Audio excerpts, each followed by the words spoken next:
see our main man, Tad, back here as well. And Ruben is getting everything set up while he has his own coffee. Yeah. He came prepared. We made some for him and everything. Yeah. Oh, yeah. It's not like gourmet or anything. The coach acting like he's never seen a headset before in his entire life.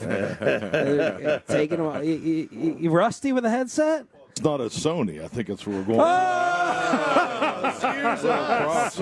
Get my marketing game on here. Come on, here, fire. Mr. Hoity-Toity. Yeah. 105.3 The Fan doesn't have the proper equipment. Let's go. Step it up, boys. What's up, man? How you been? We missed you. I missed you guys, too. Did you have a good summer? We did. We did. It depends. I guess when it came to talking about the team, fans a little frustrated, a lot of negativity out there. But that's why we need you here for another 12-win season. Oh, yeah, no doubt. But I hope you have more to do than talk about the team. I mean, did you take a break or did you? Well, had the Mavericks. Oh, yeah. Yeah, the Mavs. What a great run they had, huh? Yeah. You had a new baby. I had a baby. That's your biggest news. Yeah. Wow, yeah. Well, the Cowboys. I mean, my baby doesn't come over the Cowboys. Whoa, all right. We're married to priorities, huh? Yes. Yeah. How was your summer? Excellent. My oldest daughter got married. That was our big news. Yeah, Alex actually got married out here in California, so that was a great time. 3-4 day weddings are a little different than the old days. So, 3 or 4 day weddings. Yeah, especially when you're paying for them. So it was a blast. So it was great to get the whole family together. Had like an Indian wedding, like my culture, my hair. That's the 3 or 4 days. Is it really? Yeah, it's got to go multiple. Absolutely. Yeah, it was fun. Did he ask permission for her hand in marriage? Absolutely. Good Irish guy from Pittsburgh, so that was a no-brainer for me. Yeah, no, I love Danny. I think they're a great fit. Coach, how's camping going for you in your eyes? Really good. I think just like anything, you pay attention to the numbers. The numbers have been really good, but it's kind of normal.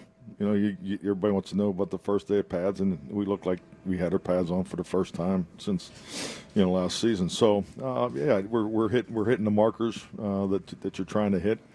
Getting through the situations. I'm always trying to really keep an eye on the young guys, particularly how they're adjusting, and we'll find out more tomorrow. Tomorrow's really the first time we get to practice for 150 minutes, and we've been on this ramp-up schedule, so it's kind of gradual and so forth. So be able to get into, as they say, the dog days of modern-day football. So, no, it's been good. Do you feel it's tougher to get a team ready, like in today's with lack of padded practices and no two-a-days versus when you came into the league? I think you really have to for older coaches. Just don't compare it to the old days because it's they're comparisons you really can't utilize because we're all operating under the same rules. So really, my focus has always been the efficiency of how we train. The 11-hour work rule, with the last CBA is.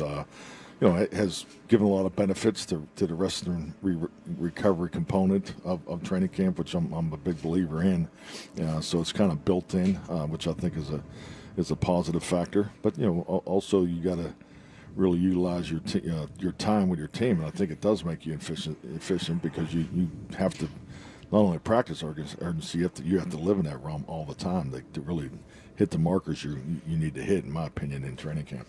Yesterday felt like a pretty chippy, competitive practice, and a lot of intensity, a lot of good back and forth between the guys. What's the balance, or what's the sweet spot for you in terms of wanting that competitiveness, wanting that juice, and also just focusing on the task at hand? Yeah, you definitely want to be pushing the line the whole time, and frankly, it's a learned trait that your team has to go through every year. If you just look at the roster, you look at the numbers every year, 25% of the players are new here. Everybody practices a little different. Everybody does certain drills a little differently. So in working with each other is very important. But, yeah, definitely you want the intensity. You want the competitiveness. You're going to push your envelope. You're going to have some dust-ups and things like that. And actually those are really good opportunities for emotional development because you're going to have it in the game, and how you handle those situations is very important. Coach, when you get to the offseason, you start doing some self-scouting. Was there any things to the offense that you wanted to maybe add for this upcoming season? How different things could look for this season? Yes, you're always trying to evolve. Is the way I look at it. I think we had a lot of really good things in year one. We felt good about.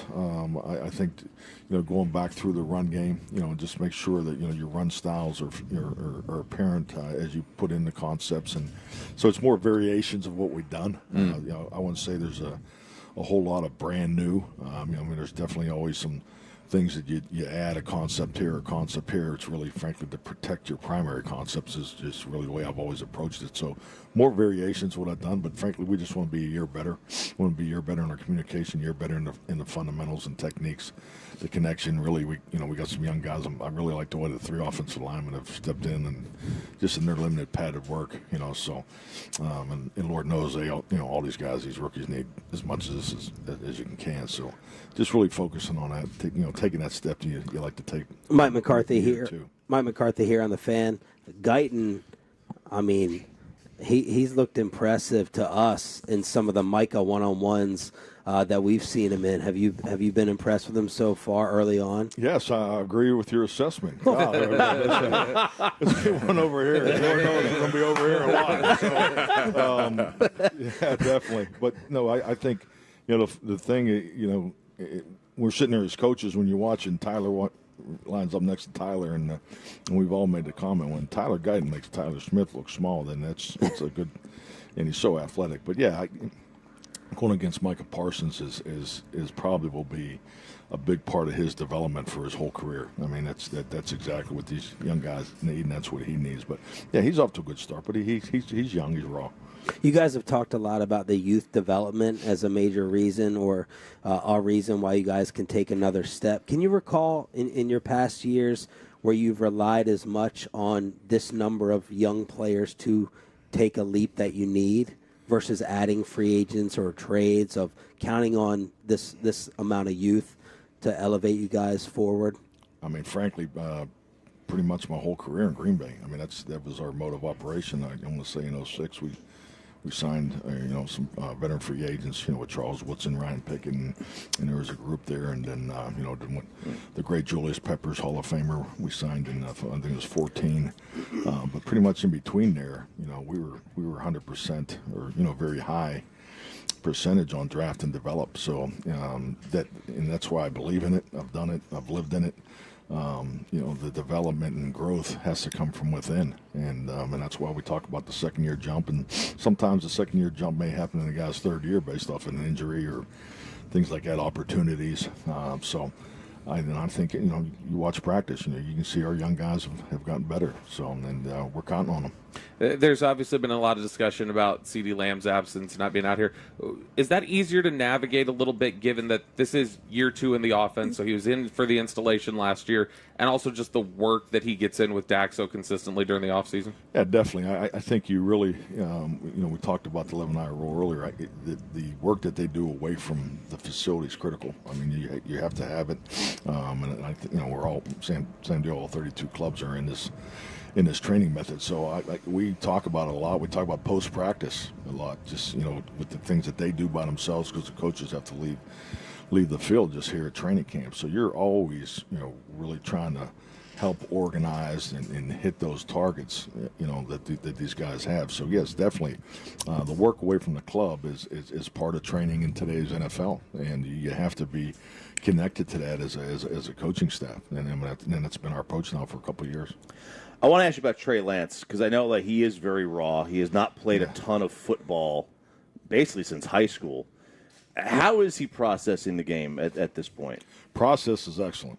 I can't say enough about Trey's, his classroom, participation, the extra work that he puts in. Scotty Tolzien and him are, connected at the hip, just like you need to be as a quarterback coach and quarterback. So, yeah, he has the mental part of it. He has excellent command of the offense, even the way he communicates and so forth. And you have to prepare for preseason football, because preseason football is a little different. Mm-hmm. It's something we've always talked about in the quarterback room. So he does a really good job of that, but he kind of said it. He cannot have enough reps. I mean, he needs to play. He needs to play from the pocket, and he needs to play in this system.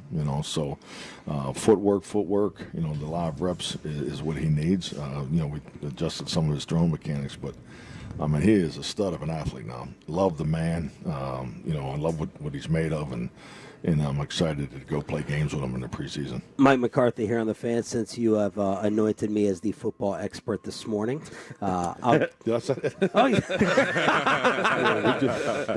Yeah, that's the last time I'm drinking your coffee.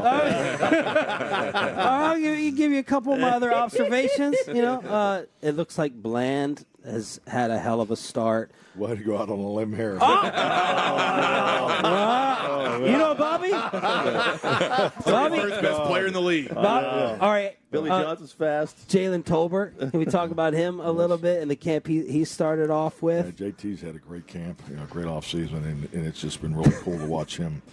Since the day he arrived, he just keeps climbing the ladder. So, and his teammates have noticed it too. So yeah, JT's doing an excellent job. And Darrell Bland's having a really good camp. All right. Surprise. All right. As the head coach, he's doing a great job, but as the offensive play caller, he better quit intercepting my quarterback's balls. In regards to Tolbert, Brandon Cooks told us yesterday that he's the guy that he would most trust. He's the teammate that he would most trust to babysit his own kids. Yeah. That's what Cooks said about Tolbert. Yeah, definitely. And I think that speaks volumes. I always felt that was the best compliment that you could give another man is to say, I trust him with my kids. And I think that tells you the type of young man JT is. Which one of us would you trust if you had to pick one? To give me some more of that coffee.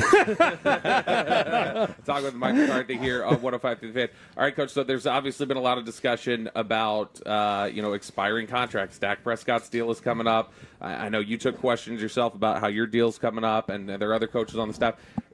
What kind of chemistry or interaction challenges are presented, if any, on when you have so many guys with uncertain futures? Is it just about staying planted right now, or does that cause some questions about, hey, everybody's kind of looking ahead and not really sure where they're going to be in 1 year? Yeah, definitely. I think it's just like anything in this business. You have to compartmentalize, and that goes for everybody. We're all under contract. Everybody has a contract. The opening press conference was a business seminar. I think you guys saw that and the importance of it. But the reality of it is it really goes in line with what we've already talked about. We have 11 hires to work with each other, and it's all football. It really is. I mean, it's, there's probably one-on-one conversations that I've had with individuals, but there was more in the spring. Those were really when those topics really are talked about, because once we get to camp, it's really all football. What's Mike Zimmer been like to work with so far? Mike's great. Just competing against him all those years, and I've gotten to know Mike over the years. We were on a Madden, coaches committee, there for a while. But he's steady, very consistent. I think the most important thing, our guys are seeing it now. His system of football, bringing in his system, his language, his defense, how important that is. I'm not trying to run somebody else's system, because I've done it both ways, offense and that's why a big part of when he came here is like, let's clean the slate, and you got to let the guy calling it and running it, and it's a system. It's obviously he's ran for decades in this league, and it's been very, very productive. It's one I've always enjoyed competing against, and it's been fun just the 2 days of live practice. The pressure, his pressure stuff is just awesome. So it's great to work with it against it. Coach, I saw an article about how coaches have changed their time in the office over the years. Like, there was a sleep study done that showed, like, you're 9% more effective on play calling day if you get X amount of sleep over whatever. Have you found that, like, as we've gotten, like, more smarter, the coaches who are leaving, who are spending 20 hours in the office and sleeping there, that's just not the way to do it anymore? Yeah, I think there's a group of us probably got grandfathered in on that. It's the only way I know. If Starbucks opens at 5, you're there. 5:10, 5:15, and you get in there. And I've always been an early guy. And I just think when you're used to doing things a certain way, I mean, there's a certain amount of tape that in season you feel like you need to watch, regardless of how long it takes. But yeah, no, I get it. The sleep studies, we had some really cool things we went through this year, just in the emotional realm, and I spent more time when we brought in a group, O2X, out of Boston. They're awesome human performance organization. Spent a bunch of time with our players and coaches, and just came out here to camp and spent a block of time with our personnel department. So we had sleep studies, scheduling recommendations, and so we looked at all those things, and I think that's a big part of being a head coach. You have to look at those things and so forth. But looking in the mirror and utilizing self-care to myself, I've failed. So I'm really good at taking care of others. So that's a big part of my responsibility. All right, Coach, before we let you go, we're going to try to sync up this video here. Okay. Last year, Dak gave our afternoon show, the G-Bag Nation, some great PR lessons. So we have a member of G-Bag trying to emulate you at the podium. Oh, Lord. Okay, well, this isn't like copycatting, but just kind of like the PR tricks of the trade. Absolutely. We had a fan combine the other day with some punting, and, you run, pass, and punt and kick contest. Choppy won the throwing contest. I did win that one. 52 yards. That was 52 yards. That's probably, I expected to win. I walked in knowing I was going to win that definitely. one. I would think you guys would be throwing all checkdowns, but that's impressive. 52 yards. We had someone who did not fully participate, and he got grilled by members of our staff out here at your podium, and we just wanted to see how you think he handled it from the G-Bag Nation. This is Zach Wolchuk. Hit it. Actually, start it over. Hang on, Peyton. Get ready to play. Peyton, no. He checked out after the load. I didn't know we were playing the audio. You said the video. We're playing the video for Coach. The audio. You guys have been rolling for a while here. I was on the field earlier. I heard you over here cackling. Is that you guys? Yeah. You said we were loud last year. Did we adjust? No, it's fine. Okay, we've been fine. You haven't gotten any noise complaints? Looking for the muskrats with Bucky. No, skunks. There's skunks here too. Did you smell him this morning? He was out there. He was around here somewhere. Was he? All right, Peyton. In 3, 2, 1 for Coach. There's been a lot of questions as to why I won't be participating in today's station workout. But you know what? I don't have a lot to say about it. I've just been talking with my team. This is the best decision to make in order for myself and those around me and my family, really for health reasons. And I think that whatever questions you guys are going to have, I don't really give a damn, but fire away. Did the bosses at the station know you were as big of a as you are when they signed you? The P word's been floating around quite a bit, and I'm not going to really comment on that right now. But that's something that I'm going to have to look and reflect on internally. I'm not saying that it's incorrect, but I just don't really appreciate the question to begin with. Are you all in on being out of shape this season? I think it's pretty clear that I'm all in on that. I dropped 80 pounds. I put about 40 of it back. So I think that's one thing. I know there's a question about weight. I can certainly lose it, but I can certainly pack it back on. So I think that either way, I can fit a variety of different schemes. Rumor has it you didn't take the drug test that they asked you to take. I didn't, because I think that's part of the NIL deal. If somebody wants me to urinate in a cup, I better be getting paid for it. Did you clog up that toilet? I can't confirm or deny that, but I was the last one in it. Any other questions? Go f*** yourselves. There it is, Coach. How do you think you did? Yeah, good filibusters. There you go. Didn't say a whole lot, but no. That's the key, right? A lot of words was saying nothing. Yeah, definitely. I think it's hard to fake when you get up there that you're there because you have to be there. Coach, thank you so much for sitting down with us again. We look forward to another year with awesome radio on Friday mornings. We appreciate you. Definitely. Enjoy your camp. Be cool.